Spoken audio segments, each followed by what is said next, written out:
من يهده الله فلا مضل له ومن يضلله فلا هادي له وأشهد أن لا إله إلا الله وحده لا شريك له وأشهد أن محمدا عبده ورسوله أما بعد فأعوذ بالله من الشيطان الرجيم فاذكروني أذكركم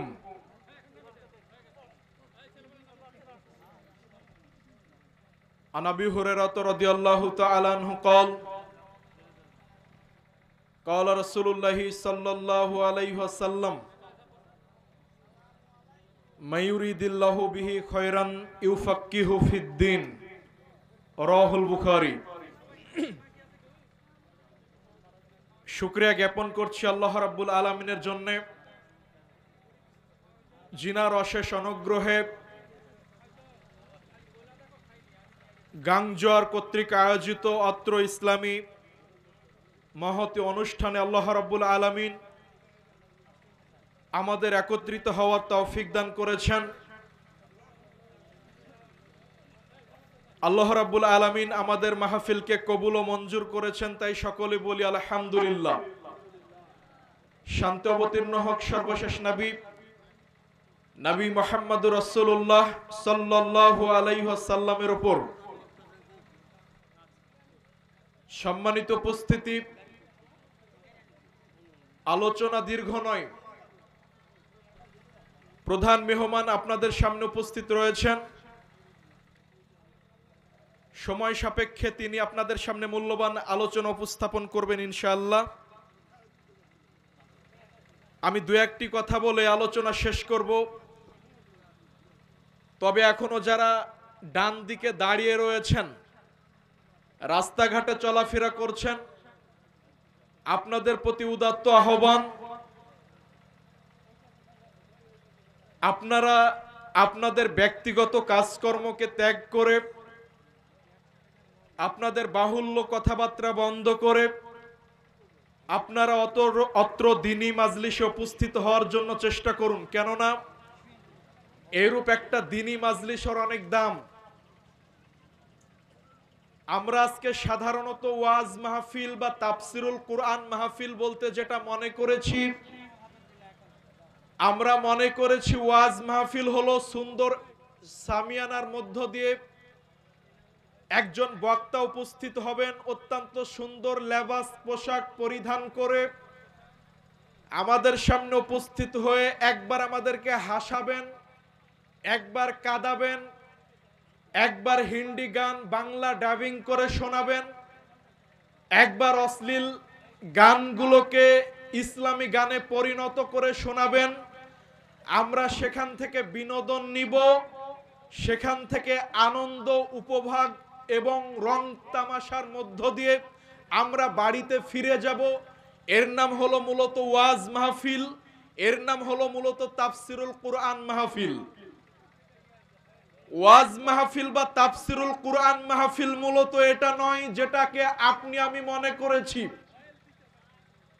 ওয়াজ শব্দটা মূলত আরবি ওয়াজুন থেকে এসেছে, যার বাংলা হলো উপদেশ।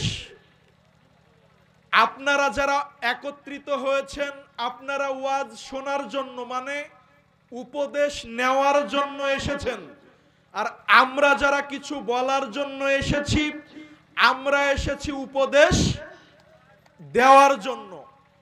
এখন উপদেশ কি থেকে নিবেন আর আমরা উপদেশ কি থেকে দিব? আমি কি আমার ব্যক্তিগত কোনো কিচ্ছা কাহিনী, আমার ব্যক্তিগত কোনো মতামত, আমার বানিওয়াট কোনো কল্পকাহিনী দিয়ে আপনার সামনে উপদেশ দিব, নাকি আল্লাহ রাব্বুল আলামিন একটা বাইন্ডিং দিয়ে দিয়েছেন? এই বিষয়টা আপনাকে আমাকে বুঝতে হবে। উপদেশ কি থেকে নিবেন আর যিনি উপদেশ দিবেন তিনি কি থেকে উপদেশ দিবেন? আল্লাহ রাব্বুল আলামিন বলছেন পবিত্র কুরআন সূরা কামার সূরা নম্বর 54 আয়াত নম্বর 17, আয়াত নম্বর 22, আয়াত নম্বর 32, আয়াত নম্বর 40, আল্লাহ পরপর 4 জায়গায় বলছেন ওয়ালাকাদ ইয়াসসারনাল কুরআনা লিযিকরি ফাহাল মিন মুদ্দাকির, আমি তোমাদের জন্য এই কুরআনকে অবতীর্ণ করেছি, আছো কি কোনো মানুষ এই কুরআন থেকে উপদেশ নিতে চাও? তো উপদেশ কি থেকে নেবেন? উপদেশ যিনারা নিবেন তিনারা উপদেশ নিবেন কুরআন থেকে, আর যিনি উপদেশ দিবেন তিনি উপদেশ কি থেকে দিবেন? কুরআন থেকে। এই কুরআন এবং হাদিসের বাইরে গিয়ে কোন ব্যক্তির, কোন আলেমের নিজস্ব মতামত উপস্থাপন করে কল্প কাহিনী, কিচ্ছা কাহিনী, ওয়াসার ফালতু গল্প বলে ওয়াজ করার ইসলাম এর কোনো বৈধতা দেয়নি। কথা বলেন ঠিক কিনা? সম্মানিত উপস্থিতি, আজকে আশ্চর্য হতে হয়, আজকে ওয়াজের নামে, আজকে তাফসিরুল কুরআন মাহফিলের নামে, আজকে লক্ষ লক্ষ জনতা একত্রিত হয়ে আজকে এইরূপ মাহফিল থেকে মানুষ ঈমান হারা হয়ে বাড়িতে ফিরে যায়। আপনি দেখুন, কিছুদিন আগে একজন বক্তা আলোচনা করছিলেন, আলোচনায় তিনি বলছেন যে আল্লাহর ধন নবীরে দিয়া আল্লাহ গেছেন গায়েব হইয়া। নাউজুবিল্লাহ। আল্লাহর ধন নবীরে দিয়া আল্লাহ গেছেন গায়েব হইয়া। নবীর ধন খাজা পাইয়া শুইয়া আছেন আজমিরে। এরপর বক্তা বলছেন যে কেউ ফিরে না খালি হাতে, খাজা তোমার দরবারে। নাউজুবিল্লাহ। আসতে বলেন। তো এই কথা যদি কোনো ব্যক্তি বলে, যিনি নিজেকে আলেম দাবি করেন, যদি লক্ষ লক্ষ মানুষের সামনে কুরআন হাদিস থেকে কথা বলেন, তিনি যদি বলেন আল্লাহর ধন নবীকে দিয়া আল্লাহ গেছেন গায়েব হইয়া, মানে আল্লাহর আর নিজস্ব কোনো ক্ষমতা নাই। এবার আল্লাহর ধন নবী পেয়েছেন, নবীর ধন খাজা পেয়েছেন, মানে আল্লাহর কাছেও কিছু নাই, নবীর কাছেও কিছু নাই। নাউজুবিল্লাহ। তো সব আছে কার কাছে? খাজার কাছে। তো যা কিছু চাইতে হবে, যা কিছু বলতে হবে, আপনার সন্তান হোক, আপনার কল্যাণ হোক, আপনার মঙ্গল হোক, যা কিছু হোক, কার কাছে চাইবেন? আল্লাহর কাছে। আল্লাহ রাব্বুল আলামিন বলছেন ইযা সালাকা ফাসআলিল্লাহ ওয়া ইযা ইসতাআনতা ফাসতাইন বিল্লাহ। তুমি যা কিছু চাইবে একমাত্র কার কাছে? আল্লাহর কাছে। আর যদি তুমি সাহায্য চাইতে হয়, সাহায্য চাইবেন কার কাছে? আল্লাহর কাছে। আল্লাহ রাব্বুল আলামিন ব্যতি রেখে কোন খাজে বাবা, কোন গাজা বাবা, কোন পীর বাবা, কোন দরবেশ আমাদেরকে কোনো কিছু দিতে পারে না। সম্মানিত উপস্থিতি, এই জন্য বলছিলাম আমাদের এই মাহফিলগুলো অসার ফালতু কথা বলে আলোচনা করা হয় না। এখানে কোরআন থেকে কথা বলা হয়, এখানে হাদিস থেকে দলিল ভিত্তিক কথা বলা হয়, এখানে গাঞ্জাখড়ি ফালতু ঈমান বিধ্বংসী কোন কথাবার্তা আমাদের আহলে হাদিস আলেমরা বলেন না। কথা বলেন ঠিক কিনা? সম্মানিত উপস্থিতি, আর যদি এইরূপ মাজলিসে কোরআনের কথা হয়, যদি এইরূপ মাজলিসে হাদিসের কথা হয়, এইরূপ একটা দ্বীনি মাজলিসের দাম কত বেশি দেখুন।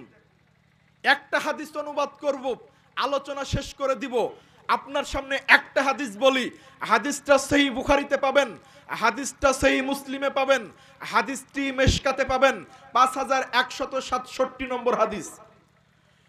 আন আবি হুরায়রা রাদিয়াল্লাহু তাআলা আনহু قال, আবু হুরায়রা রাদিয়াল্লাহু তাআলা আনহু বলেন, قال রাসূলুল্লাহ সাল্লাল্লাহু আলাইহি ওয়াসাল্লাম, রাসূল সাল্লাল্লাহু আলাইহি ওয়াসাল্লাম বলেছেন, ইন্না লিল্লাহি মালাইকাতান ইয়াতুফুনা ফিত তুরুক ইয়ালতামিসুনা আহলায যিকির। আল্লাহর নবী বলছেন, দুনিয়ার মানুষ শোনো, এক পর্যায়ে আল্লাহ রাব্বুল আলামিনের ফেরেশতা মণ্ডলী রাস্তায় রাস্তায় ঘুরতে থাকেন, পথে পথে চলতে থাকেন। ইয়ালতামিসুনা আহলায যিকির, ফেরেশতা মণ্ডলী অন্বেষণ করতে থাকেন কোথায় আহলে যিকির রয়েছে, কোথায় কোরআনের কথা হচ্ছে, কোথায় হাদিসের কথা হচ্ছে। এইরূপ একটা দ্বীনি মাজলিসের উদ্দেশ্যে তারা পথ চলতে থাকেন। ফাইদা ওয়াজাদু কওমান ইয়াযকুরুনাল্লাহ তাআলা, যখন তারা খুঁজতে খুঁজতে এইরূপ একটা দ্বীনি মাজলিস পেয়ে যান যেখানে কোরআনের কথা হয়, যেখানে হাদিসের কথা হয়, যেখানে কোরআন সুন্নাহর কথা হয়, এইরূপ একটা মাহফিলে তারা একত্রিত হন। এমতো অবস্থায় ওই সমস্ত ফিরিস্তারা অন্যান্য ফিরিস্তাদেরকে ডাক দিয়ে বলেন, হালুম্মু ইলা হাজাতিকুম, হালুম্মু ইলা হাজাতিকুম। আরে ফেরেশতা শোনো শোনো, তোমরা যেই দ্বীনি মাজলিসের আয়োজন খুঁজছো, তোমরা যেই কোরআন সুন্নাহর মাজলিস খুঁজছো, সেই কোরআন সুন্নাহর মাজলিস অত্র এলাকায় আয়োজন করা হয়েছে। গাংজর এলাকাবাসী কর্তৃক আয়োজিত এই মাদ্রাসা মাঠে দ্বীনি মাজলিসের আয়োজন করা হয়েছে, যেখানে কোরআনের কথা হচ্ছে, যেখানে হাদিসের কথা হচ্ছে, যেখানে ফালতু কিচ্ছা কাহিনী হচ্ছে না। এইভাবে ওই সমস্ত ফিরিস্তারা অন্যান্য ফিরিস্তাদেরকে ডাক দিয়ে এইরূপ দ্বীনি মাজলিসে একত্রিত করেন। এমতো অবস্থায় ফাহুফুনাহুম আজনাহাতিহিম ইলা সামাই দুনিয়া, আল্লাহর নবী বলছেন, দুনিয়ার মানুষ শোনো, ওই সমস্ত ফেরেশতারা তাদের পাখনাগুলো বিছাতে বিছাতে প্রথম আসমান পর্যন্ত বিছিয়ে ফেলেন। ইয়াসআলুহুম রাব্বুহুম ওয়া হুয়া আ'লাম বিহিম, আল্লাহ রাব্বুল আলামিন ওই সমস্ত ফেরেশতাদেরকে জিজ্ঞাসা করেন, অথচ আল্লাহ রাব্বুল আলামিন সবকিছু জানেন। ফেরেশতারা কোথায় ছিল আল্লাহ জানে কি জানে না? আল্লাহ জানে। এরপরে আল্লাহ রাব্বুল আলামিন জেনে শুনে ফেরেশতাদেরকে বলে, আরে ফেরেশতা তোমরা কোথায় ছিলে? তখন ফেরেশতারা বলে, ইয়া রব্বি, হে আমাদের প্রতিপালক, আমরা অত্র এলাকায় উপস্থিত হয়েছিলাম, অত্র দ্বীনি মাজলিস একত্রিত হয়েছিলাম, গাংজোয়ার মাদ্রাসা মাঠে একত্রিত হয়েছিলাম, যেখানে কোরআনের কথা হচ্ছিল, যেখানে হাদিসের কথা হচ্ছিল, আমরা এই দ্বীনি বৈঠকে একত্রিত হয়েছিলাম। এইভাবে ফেরেশতারা যখন বলেন, আল্লাহ ফেরেশতাদেরকে বলেন, আচ্ছা ফেরেশতা বলো তো দেখি, ওই সমস্ত ব্যক্তি যারা মাজলিসে একত্রিত হয়েছিল, যারা কোরআন সুন্নাহর আলোচনা শ্রবণ করছিল, তারা আমার নিকটে কি চাই? তখন ফেরেশতারা বলেন, আল্লাহ ওই সমস্ত ব্যক্তিরা আপনার নিকটে তাদের পাপগুলোকে মাফ করে নিতে চায়। আল্লাহ আমাদের পাপ মাফ করুন, এটা আমরা চাই কি চাই না? আল্লাহ রাব্বুল আলামিন আমাদের সকলের গুনাহ খাতাকে মাফ করে দিন, আমিন। আল্লাহ রাব্বুল আলামিনকে ফেরেশতারা বলেন, আল্লাহ ওই সমস্ত সাধারণ মানুষ, তারা রাত্রি ঘুম বাদ দিয়ে তারা মাজলিসে একত্রিত হয়েছিল কোরআনের কথা শ্রবণ করার জন্য, হাদিসের আলোচনা শ্রবণ করার জন্য। ওই সমস্ত লোকেরা তাদের পাপগুলোকে মাফ করে নিতে চাই। তখন আল্লাহ কি বলেন জানেন? আল্লাহ বলেন, ফেরেশতা শোনো, ফাউশহিদুকুম আন্নী কদ গাফারতু লাহুম, আরে ফেরেশতা জেনে রাখো, ওই দ্বীনি মাজলিসে যত ব্যক্তি একত্রিত হয়েছিল, ওই দ্বীনি মাজলিসে যত মুসলিম একত্রিত হয়েছিল, ওই দ্বীনি মাজলিসে যত নর নারী উপস্থিত ছিল, ফাউশহিদুকুম আন্নী কদ গাফারতু লাহুম, তোমরা সাক্ষী থাকো, আমি আল্লাহ উপস্থিত প্রত্যেক ব্যক্তির জীবনের সমস্ত গুনাহ খাতাগুলোকে মাফ করে দিলাম। আল্লাহ রাব্বুল আলামিন বলেন, আমি উপস্থিত সকলকে মাফ করে দিলাম।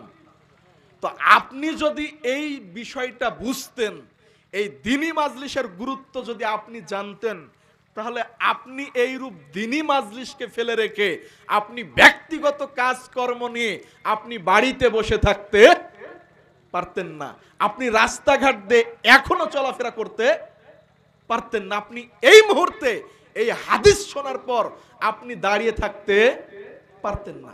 আপনি তো বুঝেন না, আমরা তো বুঝি না এই মাজলিসের দাম কত। এরপর ফেরেশতারা আল্লাহকে কি বলেন জানেন? ফেরেশতারা আল্লাহকে বলেন, ইয়া রব্বি, হে আমাদের প্রতিপালক, আমাদের রব, আপনি সকলকে কেন মাফ করলেন? আপনি উপস্থিত সকল জনতাকে কেন মাফ করলেন? ফুলানুন আব্দুন খতাউন ইন্নামা জাআলি হাজাত, আল্লাহ এই দিনী মাজলিসে কিছু মানুষ ছিল যেই সমস্ত ব্যক্তিরা এমনিতে ঘুরতে এসেছিল, আল্লাহ এই দিনী মাজলিসে কিছু মানুষ এমনিতে দেখতে এসেছিল, আল্লাহ কিছু দিনী মানুষ তারা দান করার উদ্দেশ্যে নয়, আলোচনা শ্রবণের উদ্দেশ্যে নয়, তারা এমনিতে দিনী মাজলিসে একত্রিত হয়েছিল, তাদের কোনো উদ্দেশ্য নাই, এমনিতে তারা ঘুরতে এসেছে, তাদের প্রয়োজন মেটাতে এসেছে, কেউ কেউ চা খেতে এসেছে, কেউ কেউ বাজার ঘুরতে এসেছে। আপনি সবাইকে কেন মাফ করলেন? ফেরেশতারা এটা মেনে নেন না যে সবাইকে কেন মাফ করা হলো। আচ্ছা, সকলের নিয়ত কি একই বলেন তো? এক না। এই জন্য ফেরেশতারা এটা পছন্দ করেন না যে আল্লাহ আপনি সবাইকে কেন মাফ করলেন। যাদের অন্তর পরিশুদ্ধ, যাদের অন্তরটা ভালো, যারা নেক নিয়তে উপস্থিত হয়েছে তাদের মাফ করবেন, আপনি সবাইকে কেন মাফ করলেন? তখন আল্লাহ কি বলেন জানেন? আল্লাহ বলেন, আরে ফেরেশতা শুনে রাখো, হুমুজ্জুলাসাউলা ইয়াশকাজালিসুহুম, আরে ফেরেশতা আমি তোমাদের আবারও বলছি, ওই দিনী মাজলিসে যত ব্যক্তি উপস্থিত হয়েছিল আমি আল্লাহ কোনো ব্যক্তিকে এই মর্যাদা হতে বঞ্চিত করব না, আমি সকলকেই মাফ করব। আল্লাহু আকবার। সম্মানিত উপস্থিতি, এই দিনী মাজলিসের দাম কত বেশি, কত মূল্য এরূপ একটা দিনী মাজলিসের, যেখানে কোরআনের কথা হয়, যেখানে হাদিসের কথা বলা হয়, অথচ আজকে দুঃখজনক হলেও সত্য, আজকে এই পবিত্র মঞ্চগুলোকে, আজকে এই কোরআনের মাহফিলগুলোকে, আজকে এইরূপ দিনী পবিত্র আয়োজনগুলোকে আজকে কিছু নামধারী তথাকথিত মুফতি, তথাকথিত আলেম এইরূপ দিনী মাজলিসকে বিভিন্ন কিচ্ছা কাহিনী বলে, বিভিন্ন ফালতু গল্প বলে, বিভিন্ন বানোয়াট গল্প বলে, বিভিন্ন ইচ্ছা মতো নোংরা অশ্লীল গল্প এই পবিত্র কোরআনের স্টেজে বলে আজকে এই স্টেজকে নোংরা করে দিয়েছে। সম্মানিত উপস্থিতি, আমরা দোয়া করি আল্লাহ রাব্বুল আলামিন তাদের হেদায়েত দান করুন, আমিন। আল্লাহ রাব্বুল আলামিন আমাদের অত্র দিনী মাজলিসকে কবুল করুন, আল্লাহুম্মা আমিন। উপস্থিত সকলকে আল্লাহ রাব্বুল আলামিন তার রহমতের চাদরে আবৃত করে আল্লাহ রাব্বুল আলামিন আমাদের জীবনের গুনাহ খাতাগুলোকে, পাপগুলোকে মাফ করে দিন, আল্লাহুম্মা আমিন। সকলের কাছে উদাত্ত আহ্বান, আন্তরিক দাবি, এখানে যে প্রতিষ্ঠান গড়ে উঠবে আল্লাহ রাব্বুল আলামিন আমাদের নিয়তকে পরিশুদ্ধ করে সামনে এগিয়ে যাওয়ার তৌফিক দিন, এবং আল্লাহ রাব্বুল আলামিন এই প্রতিষ্ঠানকে যেন কবুল করে। আমরা এই দোয়াটুকু আল্লাহ রাব্বুল আলামিনের কাছে করব। আল্লাহ রাব্বুল আলামিনকে বলবো, আল্লাহ রাব্বুল আলামিন আপনি আমাদের এই দ্বীনি প্রতিষ্ঠানকে আপনি কিয়ামত পর্যন্ত কবুল করে নিয়েন, আল্লাহুম্মা আমিন। আল্লাহর কাছে আমরা এই কথাই বলবো, আল্লাহ রাব্বুল আলামিন যদি ওপরে কবুল করে নেন, আল্লাহ রাব্বুল আলামিন যদি কবুল করে নেন এই দ্বীনি প্রতিষ্ঠানকে, কিয়ামতের আগ পর্যন্ত কোনো মানুষ যতই চেষ্টা করুক না কেন এই প্রতিষ্ঠানের কোনো ক্ষতি করতে পারবে না। কিন্তু আল্লাহ রাব্বুল আলামিন যদি কবুল না করেন, পৃথিবীর সকল মানুষ একত্রিত হয়ে আমরা কি কিছু উপকার করতে পারবো? পারবো না। এই জন্য দোয়া করা ছাড়া আল্লাহর নিকট আর কোনো আমাদের কাজ নাই, শুধু আমাদেরকে এই দোয়াটাই করতে হবে। শ্রদ্ধেয় বড় ভাই শেখ রফিকুল ইসলাম বিন সাইদ চলে এসেছেন। আমি আলোচনা দীর্ঘ না করে এখানে আপনাদের জন্য দোয়া করে এবং আমি দোয়া চেয়ে আলোচনা এখানে শেষ করছি। সুবহানাকাল্লাহুম্মা বিহামদিক, আশহাদু আল্লা ইলাহা ইল্লা আনতা আস্তাগফিরুকা ওয়া আতুবু ইলাইক। আসসালামু আলাইকুম ওয়া রাহমাতুল্লাহি ওয়া বারাকাতুহু।